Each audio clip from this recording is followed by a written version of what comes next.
the harms from the lockdown, we're still seeing to this day high levels of suicidality, overdoses, depression, that this won't be the last pandemic. It's remarkable that you basically asserted in the Great Barrington Declaration at the time, going back to what was it, 2021, basic best practices of public health, in which you were attacked. I mean, this is, I think, part of the paradox is that you had all kinds of parties viciously go after you personally in so many ways after things that were just basically common sense, things like asserting natural immunity.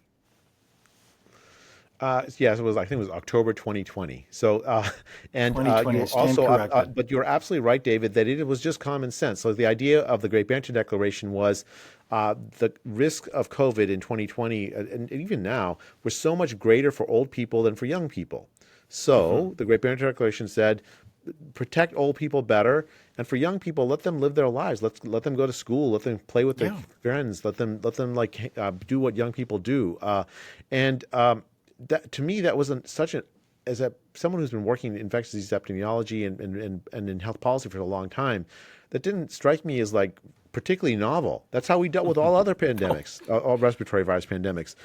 But it came across as shocking in the context of October 2020. And the various parts of public health that dominated public health at the time, the leaders of public health, abused their power to suppress any conversation about it. Like I remember it being discussed by the CBC in October 2020, accusing me of being a fringe figure, that I wanted to like let the virus rip and kill people. It literally said to help protect the lives of older people better. That was the key plank of it. So the whole thing was just heartbreaking. And I think public health authorities who were in charge then, they really did abuse their power and bear considerable responsibility for the situation we're currently in. I really agree. And so if you look back at the story of COVID-19, are there obvious lessons that come out of that beyond, well, the need for healthy discussion, to have debate that focuses on what is the best scientific decision here that serves people rather than just politicizing it? Absolutely. In fact, that's my central lesson. You absolutely nailed it right on the head. And it's the idea that you can have science without free speech is ridiculous. Like the whole Enlightenment involved essentially dethroning authority from the power to say what's true and false in science. Science emerges out of discussion and debate and logic, data, all that. It comes out of contention, people talking to each other, basically. If we'd had that debate, that governments, if the governments hadn't, like Canada, the United States, a whole bunch of Europe, if the governments hadn't worked to suppress that debate from happening, put their fingers on the scale, a lot of what went wrong might have been avoided.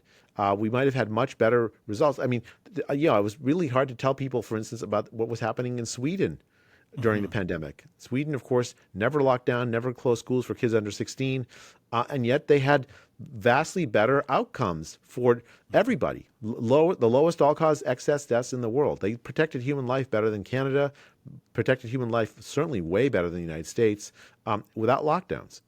And okay, so that's pretty clear in your mind that Sweden did it right, and well, we could actually learn from that example. It's incontrovertible, right? So if you look at the excess mortality, Canada still has high excess mortality relative to Sweden. Sweden has actually, since 2020, Sweden has negative excess mortality. Negative. They reduced mortality rates during the pandemic, whereas Canada and the United States, but we have higher mortality, positive excess mortality relative to what you would have expected based on baseline from 2015 to 2019 or something. It's uncontroversial. I mean, it's not debatable. The Swedish kids, they suffered no learning loss. My kids were out of school for 2 years in California. The harms from the lockdown we're still seeing to this day. High levels of suicidality, high rates of overdoses, depression.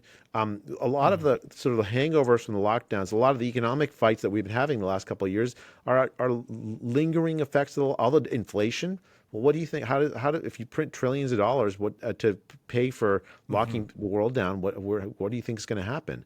Um, yeah, I think a lot of the harms could have been avoided had we followed the Swedish strategy.